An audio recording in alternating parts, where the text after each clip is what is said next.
Former Golden Knight Phil Kessel could be playing in Vancouver for the Vegas Golden Knights divisional rival, the Canucks.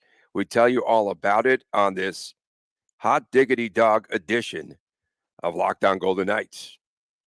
The best you could do. Your Locked On Golden Knights, your daily podcast on the Vegas Golden Knights, part of the Locked On Podcast Network. Your team every day.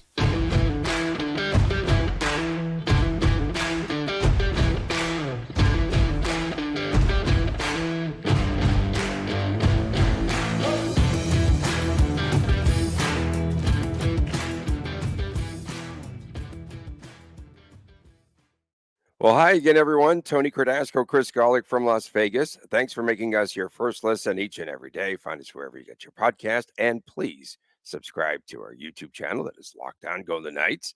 And we are brought to you today by Gametime.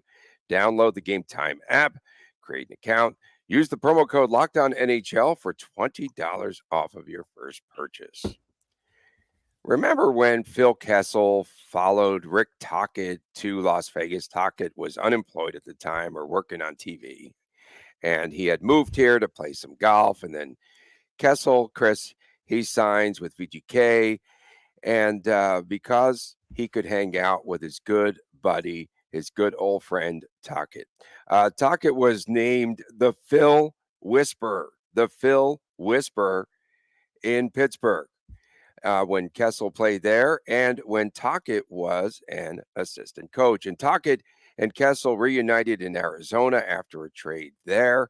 And now these two can perhaps be reunited, and it feels so good. Once again, Kessel had been rumored to be headed to Vancouver for some time. And when he became a free agent, we talked about this on our program, that Kessel could wind up hanging out with his good old friend Tocchet. Kessel was rumored to be headed there for some time. And Kessel is in Vancouver now and will be working out in Abbotsford this week. And if everything goes okay, then Kessel could be in Canada in a Canucks uniform very, very soon. A postseason scratch, save 4 games right here in Vegas. And he could be headed there for what? For his experience, especially winning 3 Stanley Cups. How does he benefit Vancouver? And we have to mention this story because it is a Valentine's Day love story between Kessel and Tocchet. Sure. The love story part, that's fun. I mean, there's a lot of important things that Phil Kessel does bring to the Canucks. My one knock on the Canucks is experience. Usually, you don't see a lot of teams just go from not making the playoffs for an extended period of time to all of a sudden, boom, Stanley Cup winner. You don't see that too often. You look up and down the lines. I mean, Höglander, Elias Pettersson, Brock Besser, Elias Lindholm's got some playoff experience. Pia Suter, JT Miller, Dakota Joshua, Teddy Bluger. Okay, fine, he's got some experience. On the defense, Quinn Hughes, amazing defenseman, Norris candidate, but not much I don't think any playoff experience. Tyler Myers, he's been around for a while. He's probably got some time. Hornack, I have no idea. So point being is there's next to no playoff experience on this roster. So having Kessel simply in the locker room will help. Having Kessel on the ice could help. It obviously depends on wherever he best fits in, which is probably somewhere on the Teddy Bluger line. That's the third line right now. Probably bumping possibly Connor Garland. He's not going to go in the top 6, I think. You got JT Miller, Pia Suter, and Brock Besser on that line. Top line, obviously, is not an option. So it could also be for an insurance reason, too, if a Lindholm were to go down, if a Brock Besser were to go down, if the team does need a spark from a veteran who's played a couple of games in the NHL. So it's a good move. It's something that will cost the Canucks next to nothing. They'll have to do a little bit of roster moving around. I think they're maxed out on roster spaces, but they got the money available. But it's going to be a league minimum situation, so they'll have no problem finding a way to get him in there. But biggest benefit to answer the question longer is his experience and what he will bring to that locker room. And Tocchet said that he still believes that Kessel could play 100%. which is real interesting. And, last season while Kessel was here, kind of really forced him on the ice to continue that streak, the Ironman streak. And I personally would have scratched him several times from the lineup. You have to admit, he was a step slow, and he just didn't fit in with But this he's been a this step this team. slow for a decade, to be fair. But keep going. No, I just didn't think that he should have played as much. And then finally, I thought Cassidy, again, he's made every right move with this organization that's for you. And he wound up scratching him. He just played 4 games there in the Stanley Cup playoffs. Injuries is what kept Kessel in the lineup after the first 20 or 25 or so games of the season. I mean, Kessel's not getting scratched early in the season, no matter what the situation is. The hope, obviously, he's going to find his game and things are going to get better. Kessel's season last year with the Golden Knights was actually his worst scoring output since his rookie campaign going back to 2006, 2007 with the Bruins. Kessel this past season, 36 points, 82 games. The season with the Bruins in 06-07, 29 points over 70 games. If Kessel plays all 82 games, he might have actually had a better scoring output than this past season in Vegas.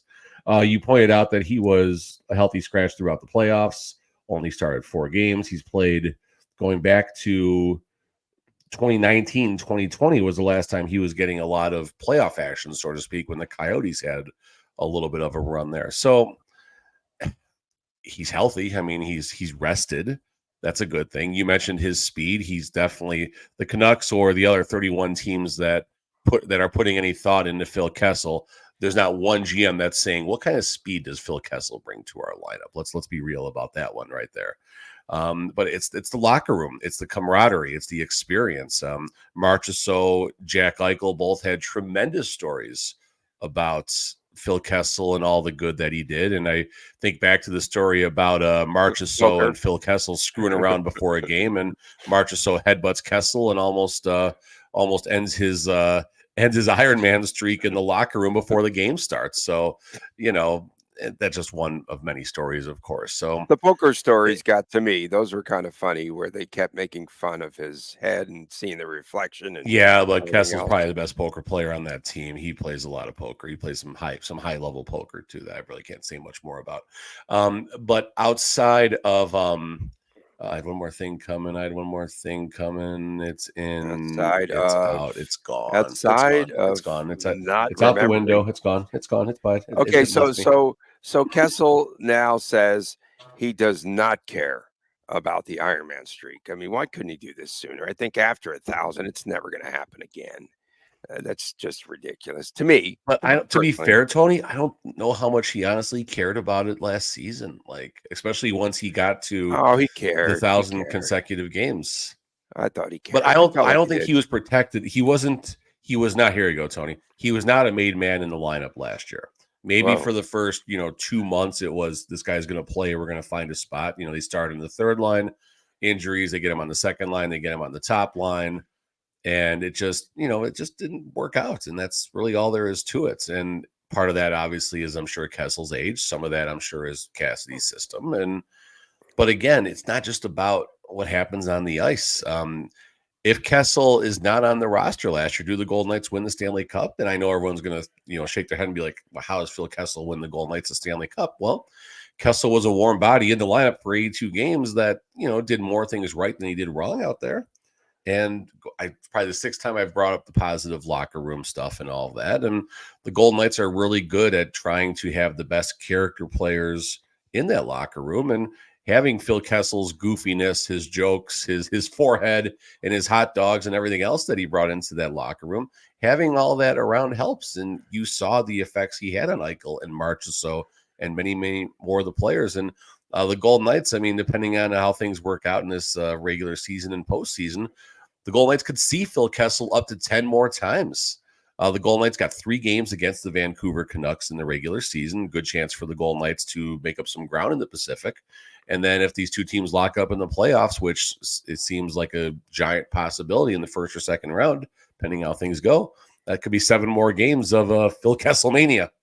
Yeah, that would be kind of fun. And then, Phil Kessel, I just was wondering why it took Vancouver so long to sign him because he's been It's out there. I think the agent has been on the PR tour.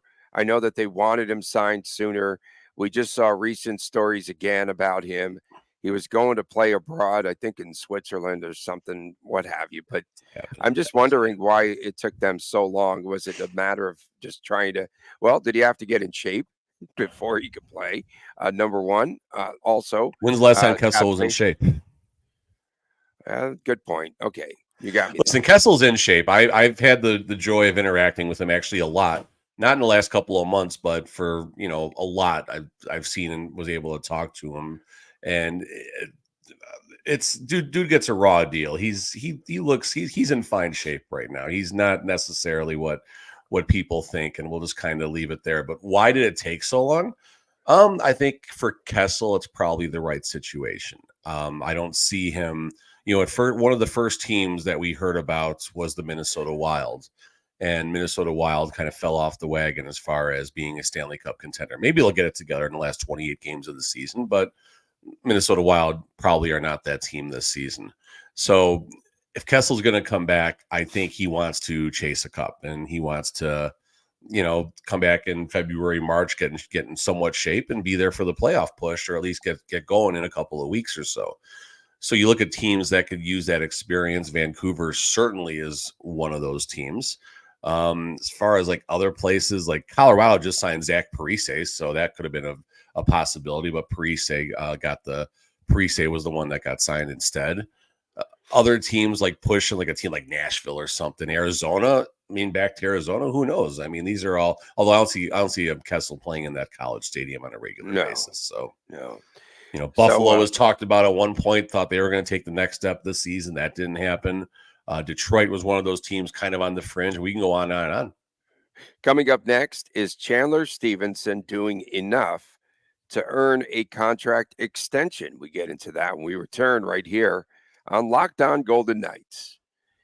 Gametime is the only ticketing app that gives you complete peace of mind with your purchase. Gametime has deals on tickets just right up until the last minute of the event, even an hour after it starts as well. It's it's the place to find last minute deals and seats. Find exclusive flash deals and sponsor deals on tickets for football, basketball, baseball, concerts like Pearl Jam. With zone Don't get me deals, started. I know. With zone deals, you pick the section and Gametime picks the seats for an average of 18% savings. Take the guesswork out of buying tickets with Gametime today. Download the Gametime app, create an account, and use the promo code LOCKEDONNHL for $20 off your first purchase. Terms apply. Again, create an account and use the redeem code LOCKEDONNHL, $20 off. Download Gametime today. Last minute tickets, lowest price guaranteed. Welcome back. Locked On Golden Knights. Tony Cardasco, Chris Golick from Las Vegas, where it's pretty calm out there right now on the strip, which is kind of nice. We took our city back post Super Bowl. Don't forget, coming up on Fridays, WTF, What the Fridays. And Saturday, it's the Chris and Chris show. And that is a YouTube exclusive. So go to our YouTube channel, Locked On Golden Knights, and please subscribe there. During the break, I had a brief little second or two to think about, man, wouldn't that have been cool if Abbotsford played against the Silver Knights and Kessel came out and played just to get into conditioning and shape Well, and stuff. Abbotsford is in the same division. They do play each other a lot over the season, so that Well, I also know is a there's possibility if that's the route. the volleyball court is down starting today. So we will have volleyball there for a minute. So I thought it would be kind of cool. As we know, it is a contract year for Chandler Stephenson.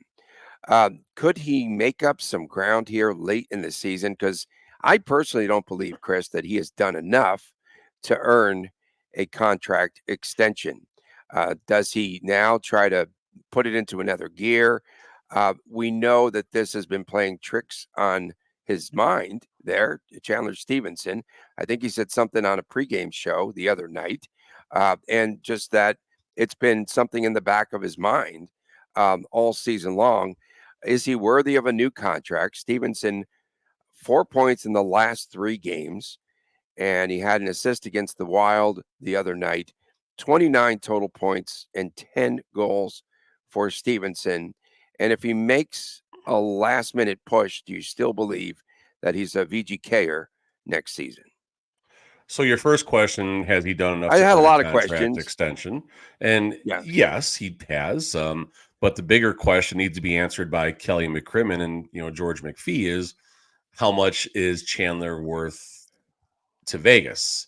And then you just ended a question with what With was the another last question? question, I had a question upon a question, just asking, does he now have this closing part of the season and into the playoffs and through the playoffs to where he impresses VGK enough to say he's a vital part and we don't want to break up this team? So Nick Wa's a problem in that. Nick Wa's playing spectacular right now. It's not a problem. I mean, I honestly, I think what needs to happen to cement Chandler Stephenson as a Golden Knight for the next 2, 3, or 4 years is if Wa or Stevenson could possibly play on the wing. Eichel, line 1 center, Nick Wa, William Karlsson, Chandler Stephenson, all of a sudden are all, I didn't say William Karlsson. They're all, line 2/line 3 centers. So now you got this log jam up there. The Golden Knights, I don't think, want to push Nick Waugh back down to the 4th line once Jack Eichel comes back. I know it's nice to be that strong down the middle, but Nick Waugh is really showing the skill side of his position. Chandler Stephenson, I think the best thing he can do to earn that contract extension he would probably prefer if he stays in Vegas is to perform on a line well without Mark Stone. We've seen Mark Stone do well recently when paired with Jack Eichel. A lot of players do well with Jack Eichel, but Mark Stone definitely is one of the few players on this roster that can, as Jonathan Marchessault, et cetera, et cetera. Chandler Stephenson, when you move him on a line off of Mark Stone, Stephenson struggles. So this whole narrative that was a legit narrative for a while that Chandler Stephenson is Mark Stone's center. Yeah, that was fair for a while, but now with Jack Eichel in the picture, those two don't need each other as much to succeed. And Mark Stone is just that good anywhere in the lineup where it doesn't really matter who his center is anymore. What is Stephenson's next contract worth? And will Kelly McCrimmon agree with that is probably the biggest question right now. I can't see Stephenson wanting. It's got to be 2 times something, right? What the team would 2 or offer. 3. 2 or 3. He's 29 years old right now, I believe Stephenson is. So you have no problem signing up until about age 32 and then seeing what happens from there. If he wants $6 million, there's not a world that exists where he's a Vegas Golden Knights. If he's willing to go 2 times 5, 3 times 5, I could see the Golden Knights. 5? You think he's worth 5? I think he can't. I think it would be a lot easier if he would have been on a 60-point pace this season. But right now he's on a pace for somewhere between 48 and 52. But if he keeps things going, he could still get near his, last 3 season numbers, which have been 64 and 65 points in 79 and 81 games. Also important to note, 22 playoff games last year, 20 points. Everyone was scoring in the playoffs last year, but still, he kicked it into another gear. Going back to 1920. So this is kind of interesting. You're going back to 1920. Chandler had 20 playoff games, only 5 points. 2020-21, 16 games played, only 6 points. So we definitely saw him take a step forward as far as the playoffs go. It wasn't even born in 1920. You said 1920. I know you meant the 19 and 20 season. Oh, yeah. But long story longer here as we're rambling on and on and on. At $5 million, I think the Golden Knights are probably a player considering what happens with the salary cap next year. As much as I would love to see the Golden Knights find some way to possibly work some stuff out with Marchessault and Stephenson and, kick the tires on Elias Pettersson, which is not going to happen now with what the Vancouver Canucks are doing, or another real high-level, second line center along the lines of Jack Eichel. I think that ship is probably sailed, as I was talking about in the preseason. But so Golden Knights want that strength down the middle, I think. So I think Stephenson does stay in the $5 million range. I don't think it's higher. If he's going to push for 6, I don't see a path to him staying. I don't see it. I don't see it as 5 personally, but that's, again, your opinion. I didn't see Nick Waugh at 3, and I thought that was a reach, and that's actually a bargain of a deal now. So what do I know? No, that turned out to be very good. But for VGK, with Chandler Stephenson, he's a guy that sometimes goes unnoticed, right? But he's a good locker room guy because he just kind of blends in. He shows up every day and he works hard. How much will they factor that into perhaps an extension and looking at an extension? Because this is a team, in actuality, that really does like to keep the quote band together. And so is he one of those guys that you need for chemistry's sake or to keep this team going? He's definitely a good character guy. We talked about this in the first segment about the Golden Knights targeting players not just with a skill pedigree, but with locker room pedigree and stuff like that too. And Chandler Stephenson definitely checks those boxes. Stevenson's a little quiet, like in his interview, at least maybe it's just a media thing, but he's kind of quiet, head down like this, answering a lot of questions, not a lot of eye contact, but that doesn't say anything about who he is when they're behind closed doors and the team is all together or the way they are on the ice. Some people are just uncomfortable with 35 cameras in their face. So, and that's okay. There's nothing wrong with that. But Stephenson, good locker room guy, probably a great locker room guy, honestly. He checks all those boxes. That's important to VGK. So I think that might possibly be the decision maker. Like, you, in any business, you always want to try to find a way to get your same output while spending less. Doesn't matter if it's you doing what you do, me doing what I do, or the Golden Knights doing what they do. If you can find a way to replace Stephenson's, call it 55 points next season, 50 points next season, with someone who costs $2.8 million, that player might already be on the roster and Nick Waugh, by the way. But if they can bring someone else in for that number, then you save $2 million a season, and that gives you some flexibility. Who's going to be out there that meets the criteria to become a Golden Knight, that can adapt to Coach Cassidy's system, that could also possibly play on the wing? I trust McCrimmon and the scouts and everyone else to find that player possibly if they go that way. But, the devil versus the devil you don't know. Who is Eric Howell out there? He's a devil. Never mind. Sorry. Coming up next, we've got a look at the Pacific Division. Mr. Golick, stay tuned with all of us right here on Locked On Golden Knights. Get buckets with your first bet on FanDuel, America's #1 sportsbook, because right now, new customers get $150 in bonus bets with any winning $5 bet. That's $150 if your bet wins.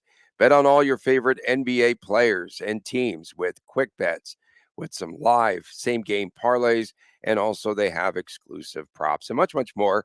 Just visit FanDuel.com/lockedon and get to shoot your shot like we do every morning on the show. FanDuel, the official sportsbook partner of the National Basketball Association. Welcome back on this, it's Ash Wednesday for everyone who, of course, celebrates that, and the beginning of Lent. And so, I don't know. What do you got, Tony? I don't know what to give up, man, this show.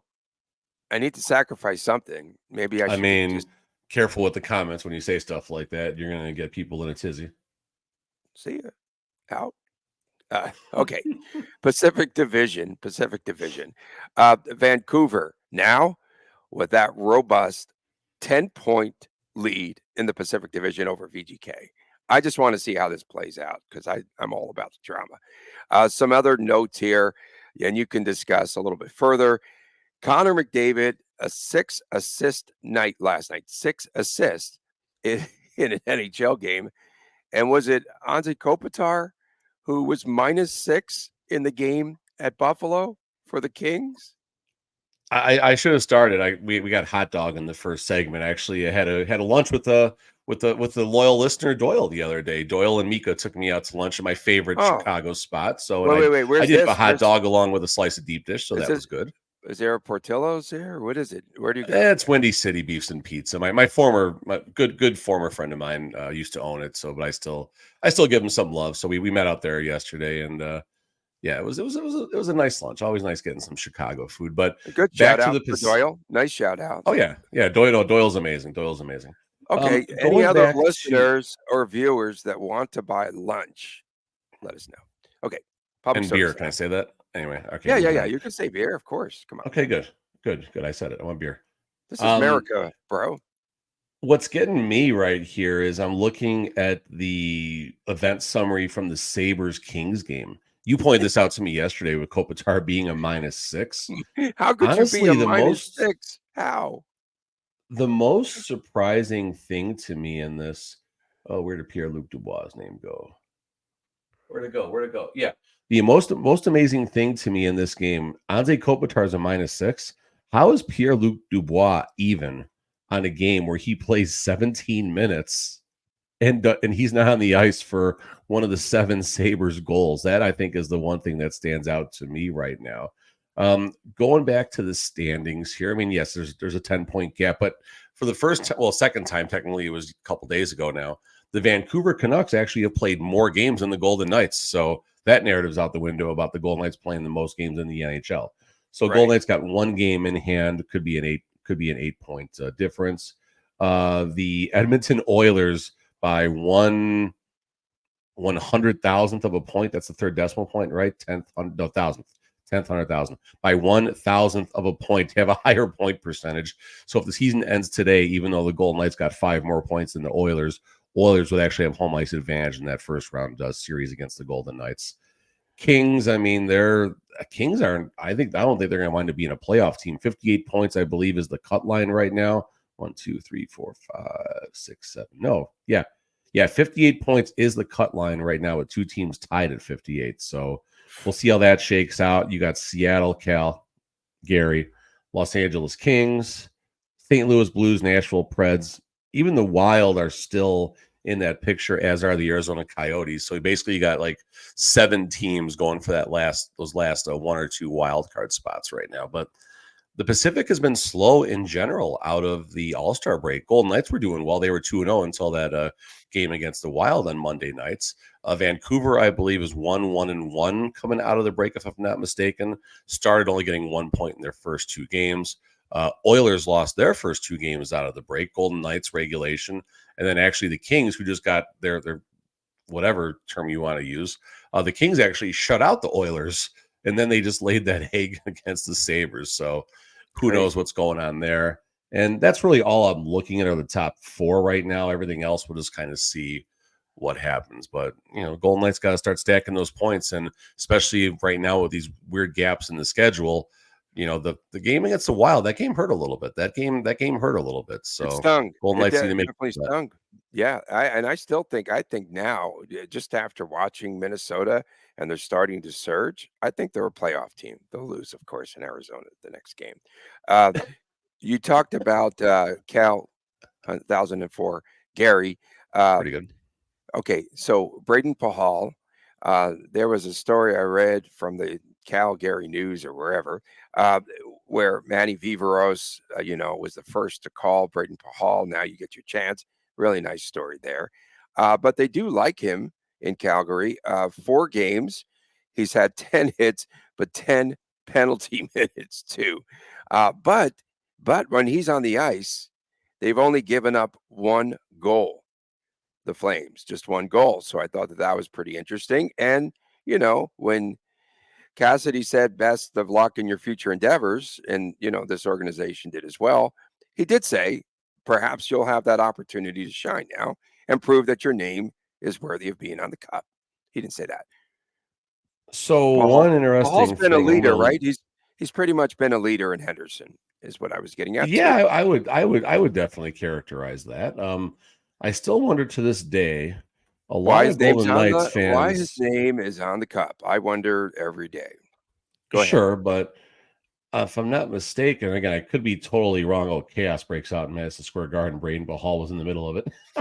Yeah. Where He was in the middle of the minutes fight. came from. Oh, he's right in the middle of this one. This is pretty good, actually. Yeah, I know. And I could be totally wrong, but I don't know if the Golden Knights ever. Braden Paul's been a force tonight. Wow, Braden Paul. Ooh, there's a nice little Pahal highlights, kind of coming out here. He's got a new gear right now. Yeah, he's got Um, a different gear for sure. but have the Golden Knights ever sent him the obligatory, thank you, Braden type thing you see teams do when they leave? And a lot of Golden Knight fans were upset about that. And I'm going through right now. I mean, here we go. Shea Theodore's missing. Shea Theodore's LMAO Theodore Tooth. It's a good WTF thread. Things VGK has acknowledged in the past day: Nick Wah's birthday, Taylor Swift's new album, Cameron, the player playing in the Beanpot, but nothing about Braden Pahal. So why So, were I mean, that? I don't know. It just seems kind of strange. He didn't leave in bad terms. Or No. Sinbin put a video out of him saying his goodbyes from the bench the day it happened and everything. Like, I don't know. It's interesting. They have something in the hockey news. One big worry for each team in the Pacific Division, which came out, I How did think, I write an article yesterday. like that? Dang it. The Canucks have given up the first goal in their last 6 games, and that could be dangerous for them. Twice while on the power play. The last 3 have all come within a minute 8 of the opening puck drop. So if you see a team that's getting down early, could be again that it could be. Well, that's why they got Kessel for that defensive ability to shut that down. So there you go. That's true because they'll only play like the first minute of the game, and then he's going to run out of gas. Poor Kessel. Uh, He's such a good guy. Like I hope he's No. listening to this show. I love Kessel. He's such a nice guy. But The we Golden dog on him. Knights, one big So worry. easy. Okay, goaltending this season, usual injury-filled script. Blah blah blah. Shea Theodore skating. Jack Eichel. Okay, one big worry is can the team get healthy? That's a good concern, of course. I'm still always worried about goaltending with this team, and I just don't feel very comfortable or confident. Again, but I didn't feel confident last year, and Aiden Hill just really steps up there in the playoffs. See, this is a weird thing because this could probably be a segment, but how are we Put it concerned on a about the napkin. goaltending? Put it on a napkin, bro. All right, there you go. Okay, tomorrow segment 1. Are we concerned about the goaltending? Done. Wrap up the show. Okay. We appreciate everyone tuning in. That's how we plan here, as you know. Was that a teaser? Thank you. Yeah, Was that in the podcast handbook that we got? Was that in Podcast for Idiots? Of course, thank you so much to everyone, especially our everydayers. Fridays is WTF What the Friday, and Saturdays the YouTube exclusive. Subscribe at Lockdown Golden Knights. It is Chris and Chris. You all have a great day today. We'll see you tomorrow. For my man Chris Golick, I'm Tony Cardasco from Las Vegas. Appreciate you tuning in. We'll see you tomorrow right here on Lockdown Golden Knights. Take care.